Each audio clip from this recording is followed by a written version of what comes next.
انا قلت اعمل معاكم بقى النهارده الفول النابت، اكله خفيفه طعمها حلو قوي، اكله من بتاع زمان.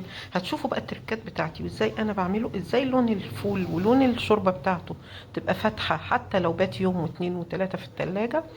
وهنشوف كمان ازاي اعمل الفول نفسه انبته بطريقه سهله جدا جدا وبسيطه قوي قوي قوي، يعني ما فيهاش اي افتكاسات ولا اي تعب. وما اعتقدش ان حد بيعملها بالطريقه دي من غير لا احط في ملايه ولا احط في فوطه ولا الكلام ده خالص. هتطلعي احلى فول باحلى تنبيته باحلى شوربه ان شاء الله.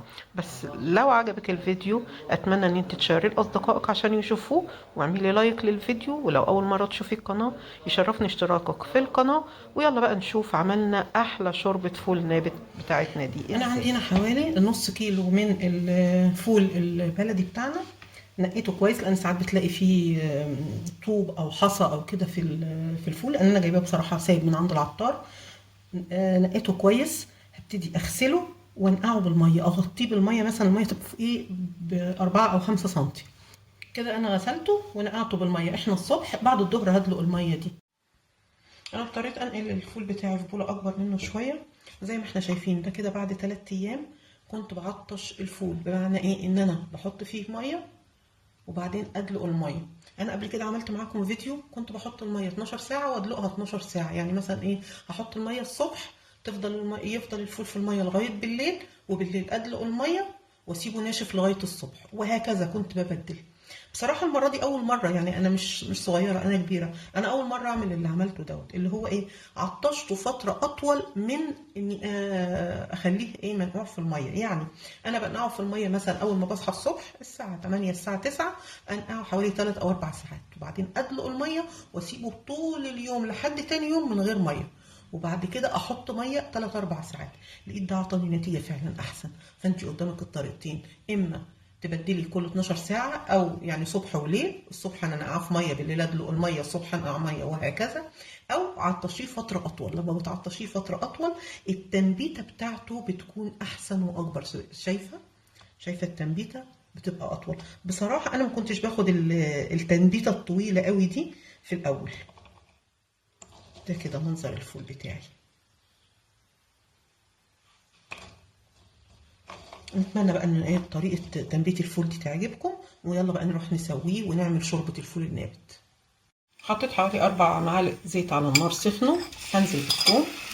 ممكن طريقتي مختلفة شوية، لكن بجد لا، كل اللي بيدوقها بتعجبه جدا. انا بحب الثوم كتير، يعني زي ما انت شايفة الثوم كتير.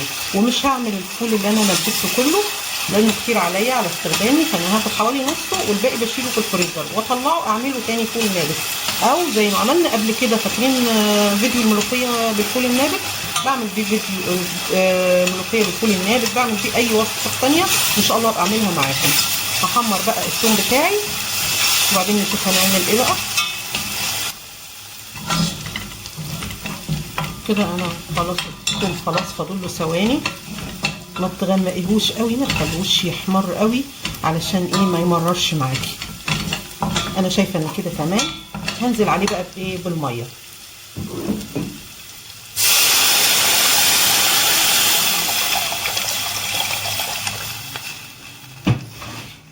الميه بتاعتي هبتدي ان انا ايه ابهرها. اول حاجه هحط مرقه خضروات فوريه. لو عندك المرقه اللي هي التانية المكعبات حطي مكعب. طبعا معايا اساسي الكمون، نص معلقه كمون، حبهان ورق لورا، ممكن ما تحطيهمش براحتك. كده الشوربه بتاعتي بتغلي.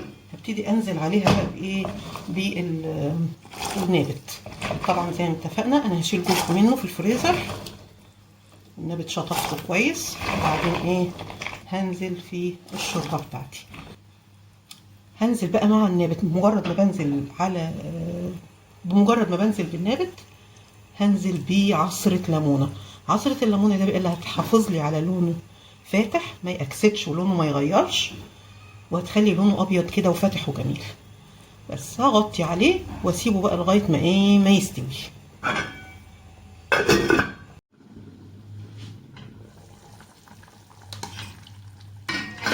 كده خلاص زي ما احنا شايفين هو شكله باين ان هو استوى